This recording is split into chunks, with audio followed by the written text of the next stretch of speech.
Hello friends, welcome to back on my YouTube channel. ਅੱਜ ਮੈਂ ਤੁਹਾਡੇ ਲਈ ਪੰਜਾਬੀ ਦਾ 17 ਚੈਪਟਰ ਪੇਮੀ ਦੇ ਨਿਆਣੇ। ਨਿਆਣੇ ਕਿਹਨੂੰ ਕਹਿੰਦੇ ਆ? ਬੱਚਿਆਂ ਨੂੰ। So let's reading with Jyoti start ਕਰੀਏ ਆਪਾਂ। 20 ਕੁ ਸਾਲ ਪਹਿਲਾਂ ਦੀ ਗੱਲ ਹੈ। ਮੈਂ 7 ਵਰ੍ਹੇ ਦਾ ਸੀ ਤੇ ਮੇਰੀ ਵੱਡੀ ਭੈਣ 11 ਵਰ੍ਹੇ ਦੀ ਸੀ। ਸਾਡਾ ਖੇਤ ਘਰੋਂ ਮੀਲ ਕੁ ਦੀ ਵਿੱਥ ਤੇ ਸੀ। ਮੀਲ ਕੁ ਵਿੱਥ ਤੇ ਕੁਝ ਮੀਲਾਂ ਤੇ ਦੂਰ ਸੀ। ਵਿੱਥ ਮਤਲਬ ਡਿਸਟੈਂਸ ਤੇ। ਅੱਧ ਵਿਚਕਾਰ ਇੱਕ ਜਰਨੈਲੀ ਸੜਕ, ਜਰਨੈਲੀ ਕਿਹਨੂੰ ਕਹਿੰਦੇ ਆ? ਜੋ ਕਿ ਮੁੱਖ ਸੜਕ ਹੈ, ਮੇਨ ਰੋਡ ਜਿਹਨੂੰ ਕਹਿੰਦੇ ਆ, ਲੰਘਦੀ ਸੀ, ਜਿਸ ਵਿੱਚੋਂ ਜਾਂਗਲੀਆਂ, ਪਠਾਣਾ, ਰਾਸ਼ੀਆਂ ਤੇ ਹੋਰ ਪਰਦੇਸੀਆਂ ਦਾ ਕਾਫੀ ਲਾਂਘਾ ਸੀ। ਲਾਂਘਾ ਕਿਹਨੂੰ ਕਹਿੰਦੇ ਆ? ਰਸਤਾ ਹੈ। ਅਸੀਂ ਸਭ ਨਿਆਣੇ, ਜਿਨ੍ਹਾਂ ਨੂੰ ਰਾਸ਼ੀਆਂ ਤੋਂ ਘਰ ਬੈਠਿਆਂ ਹੀ ਡਰ ਆਉਂਦਾ ਸੀ, ਇਸ ਸੜਕ ਵਿੱਚੋਂ ਦੀ ਕਿਸੇ ਸਿਆਣੇ ਦੇ ਸਾਥ ਤੋਂ ਬਗੈਰ ਲੰਘਣ ਤੋਂ ਭੈ ਖਾਂਦੇ ਸਾਂ। ਪਰ ਟੰਟਾ ਇਹ ਸੀ ਕਿ ਦਿਨੇ 1-2 ਵੇਲੇ ਸਾਨੂੰ ਖੇਤ ਬਾਪੂ ਤੇ ਕਾਮੇ ਦੀ ਰੋਟੀ ਫੜਾਉਣ ਜ਼ਰੂਰ ਜਾਣਾ ਪੈਂਦਾ ਸੀ ਤੇ ਸਾਡੀ ਅਵਸਥਾ ਹਰ ਰੋਜ਼ ਇੱਕ ਮੁਸ਼ਕਲ ਘਾਟੀ ਲੰਘਣ ਵਾਲੀ ਹੁੰਦੀ ਸੀ। ਅਸੀਂ ਆਮ ਤੌਰ ਤੇ ਘਰੋਂ ਤਾਂ ਹੌਸਲਾ ਕਰਕੇ ਇਕੱਲੇ ਹੀ ਤੁਰ ਪੈਂਦੇ, ਪਰ ਜਦ ਸੜਕ 2-3 ਘੁਮਾਂ ਦੀ ਵਿੱਥ ਤੇ ਰਹਿ ਜਾਂਦੀ, ਘੁਮਾ ਕਿਹਨੂੰ ਕਹਿੰਦੇ ਐ? ਜ਼ਮੀਨ ਦਾ ਇੱਕ ਮਾਪ ਏਕੜ ਦੀ ਵਿੱਥ ਤੇ ਰਹਿ ਜਾਂਦੀ ਤਾਂ ਨਹਿਰ ਸੂਆ ਟੱਪਣ ਲੱਗੇ ਪਠੋਰੀਆਂ, ਪਠੋਰੀਆਂ ਕਿਹਨੂੰ ਕਹਿੰਦੇ? ਬੱਕਰੀ ਦਾ ਛੋਟਾ ਬੱਚਾ ਵਾਂਗਰ ਖਲੋ ਕੇ ਆਸੇ-ਪਾਸੇ ਤੱਕਣ ਲੱਗ ਜਾਂਦੇ ਤਾਂ ਜੋ ਕਿਸੇ ਪਿੰਡੋਂ ਆਉਂਦੇ ਜਾਂਦੇ ਸਿਆਣੇ ਦੀ ਸ਼ਰਨ ਲੈ ਕੇ ਇਸ ਭੈ ਸਾਗਰ ਨੂੰ ਤਰਨ ਜੋਗੇ ਹੋ ਜਾਈਏ। ਸਾਡੀ ਮਜ਼ਬੀ ਤਰਬੀਅਤ ਮੀਨ ਧਾਰਮਿਕ ਪਾਲਣ ਪੋਸ਼ਣ ਵੀ ਕੁਝ ਇਸ ਕਿਸਮ ਦੀ ਸੀ ਕਿ ਅਜਿਹੇ ਡਰ ਸਾਡੇ ਸੁਭਾਵਾਂ ਦਾ ਹਿੱਸਾ ਬਣ ਗਏ ਸਨ। ਅਸੀਂ ਘਰ ਸਿਆਣਿਆਂ ਕੋਲੋਂ ਨਰਕ ਸਵਰਗ ਦੀਆਂ ਕਹਾਣੀਆਂ ਹਰ ਰੋਜ਼ ਸ਼ਾਮ ਨੂੰ ਸੁਣਦੇ। ਸਵਰਗ ਤਾਂ ਸਾਨੂੰ ਖੇਤ ਤੋਂ ਬਾਹਰ ਕਿਤੇ ਘੱਟ ਹੀ ਪ੍ਰਾਪਤ ਹੁੰਦਾ। ਨਰਕ ਦੇ ਹਰ ਥਾਂ ਥੱਲੇ ਗੱਫੇ ਮਿਲਦੇ। ਸਭ ਤੋਂ ਪਹਿਲਾਂ ਨਰਕ ਮਦਰਸਾ ਸੀ ਤੇ ਜੇ ਉਸ ਤੋਂ ਕਿਸੇ ਦਿਨ ਛੁੱਟ ਜਾਂਦੇ ਤਾਂ ਖੇਤ ਰੋਟੀ ਦੇਣ ਜਾਣ ਦਾ ਨਰਕ ਪੇਸ਼ ਆ ਜਾਂਦਾ। ਗੱਲ ਕਿ ਸਾਡੇ ਰਾਹ ਦੇ ਹਰ ਇੱਕ ਮੋੜ ਤੇ ਜਾਣੋ ਨਰਕ ਘਾਤ ਲਾਈ ਖਲੋਤਾ ਹੁੰਦਾ।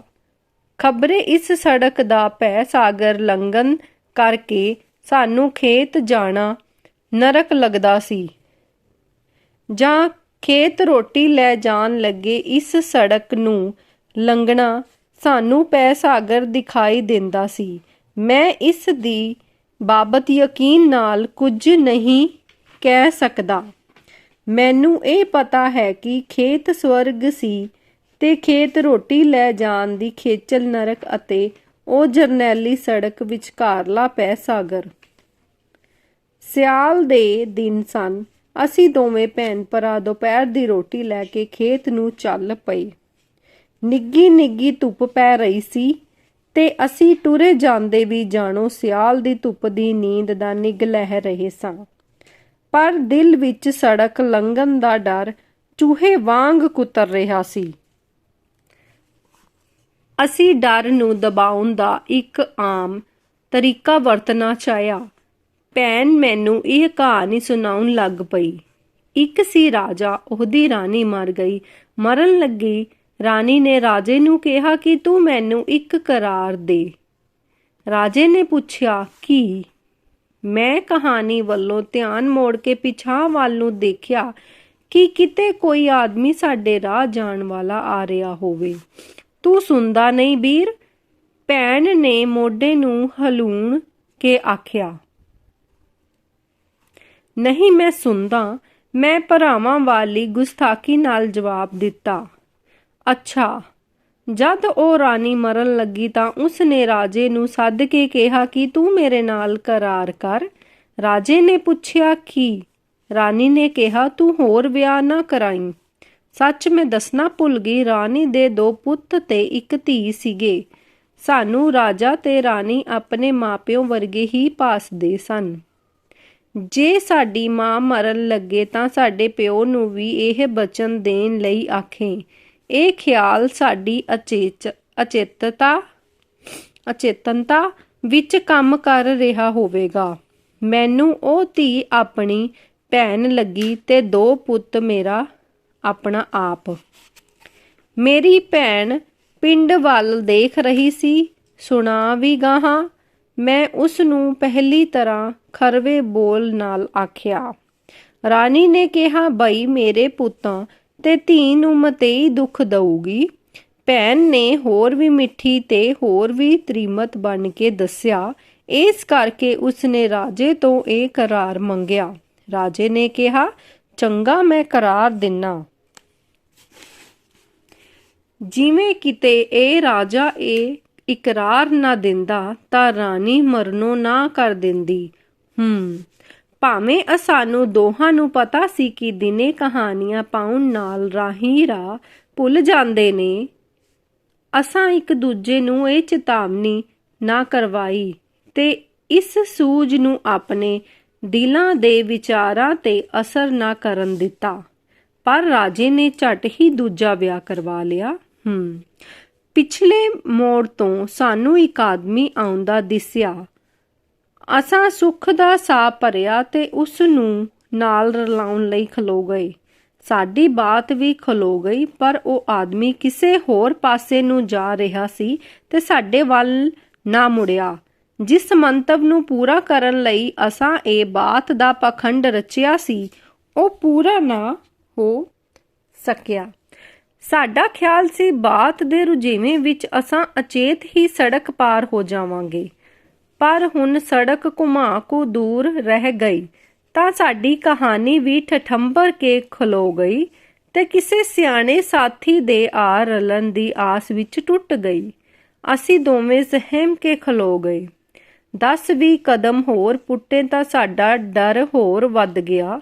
ਸੜਕ ਵਿੱਚ ਇੱਕ ਪਾਸੇ ਇੱਕ ਕਾਲੇ ਸੂਫ ਦੀ ਵਾਸਕਟ ਤੇ ਪਠਾਣਾ ਵਰਗੀ ਖੁੱਲੀ ਸਲਵਾਰ ਵਾਲਾ ਬੰਦਾ ਲੰਮਾ ਪਿਆ ਸੀ। ਉਹ ਦੇਖ ਬੀਬੀ ਰਾਸ਼ਾ ਪਿਆ। ਉਸ ਆਦਮੀ ਨੇ ਪਾਸਾ ਪਰਤਿਆ ਮੀਨ ਪਲਟ ਗਿਆ। ਉਹਨੇ ਮੁੜ ਕੇ ਦੇਖਿਆ। ਪਾਸਾ ਜਦੋਂ ਪਰਤਦਾ ਉਹਨੇ ਬੈਕ ਸਾਈਡ ਕੀਤੀ ਫੇਸ ਦੀ। ਇਹ ਤਾਂ ਹਿਲਦਾ। ਮੇਰੀ ਭੈਣ ਨੇ ਸਹਿਮ ਕੇ ਆਖਿਆ, ਹੁਣ ਕੀ ਕਰੀਏ?